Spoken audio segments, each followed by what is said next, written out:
Hello, my name is Jason Gum.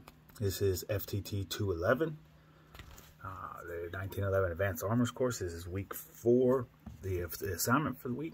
Now the date is the 23rd of April, 2023. This week I will be disassembling my 1911. I'll be polishing the feed ramp. I will also be talking about how to demonstrate what the methods of cleaning and lubricating this firearm is, or any firearm you have. I've got the 1911 right here. I'm going to talk about how to educate my customers when I have them on how to spot ammunition-induced malfunctions and what could happen to you or the firearm if it happens. Talk about, as a gunsmith, should I train my customers on proper grip stamps and principles? Grip and stamps principles, and then why is it important to understand the firearm and any accessories that you put on it. Alright, so as you can see, the 1911 is empty. There's nothing in the chamber. I'm also showing my workstation here to show you that there is no ammunition present. I'm going to disassemble it now. The 1911 is disassembled now. Here's all the pieces. Here's the feed ramp before. Here's everything. Here's the slide and the barrel. I'm going to get to polishing the feed ramp. So that's what it looked like before. Come back to it in a second. Okay, now that the feed ramp's polished, I showed you before. The shine on that, and I took some material out of it, but it's a pretty good shine. It's pretty polished. It looks pretty good to me. So now I'm going to move on to part 2. I'm moving on to part 2. The next one is how this will help with malfunctions. It will help with feeding. If you have too much material on the ramp, your ammunition can catch on that and it'll cause jamming. Stove piping when you're in the middle of firing and stuff like that.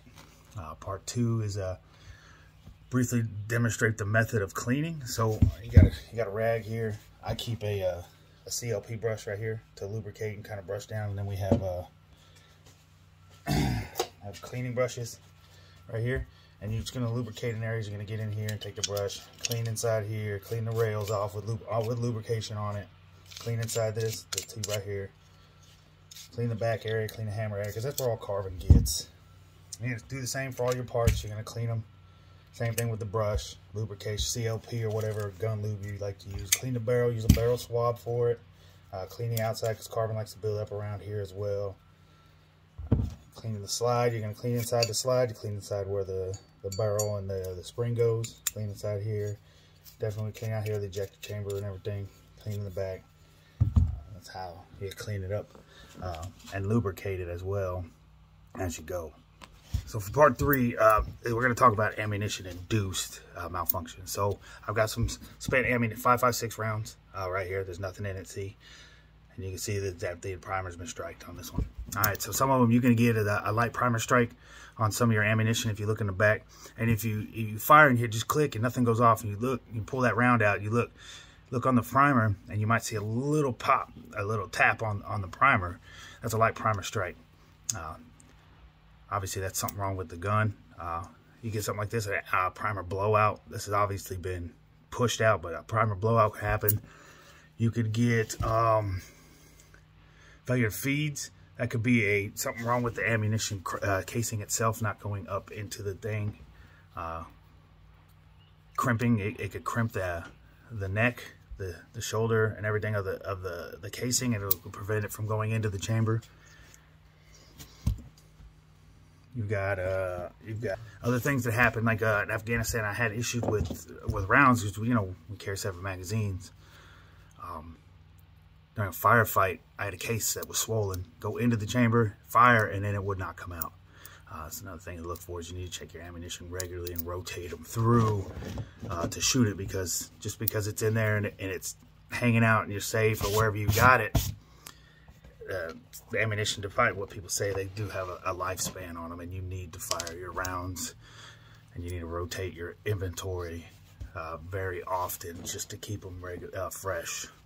So when you're looking, just look at the primers, look at the body of the weapon or the firearm. All right, not the ammunition. Look at the body of the ammunition. Make sure there's no cracking. It's not swollen. There's no case head separation on the ammunition. Look at the primer. Make sure it's in there properly. It's not too deep seated or it's coming out, protruding out. All right, so those are things you can look for when you're trying to not have malfunctions with your ammunition. This is part 4. Should I train my customers on proper grip and stamp principles? As a gunsmith, I think your job, I mean, you can give tips and stuff, but your job right there is to fix the ammunition or fix the firearm and help pick the ammunition and parts and accessories that they want. I would leave that to a instructor, shooting instructor for the customer. You can give tips and stuff, but I wouldn't.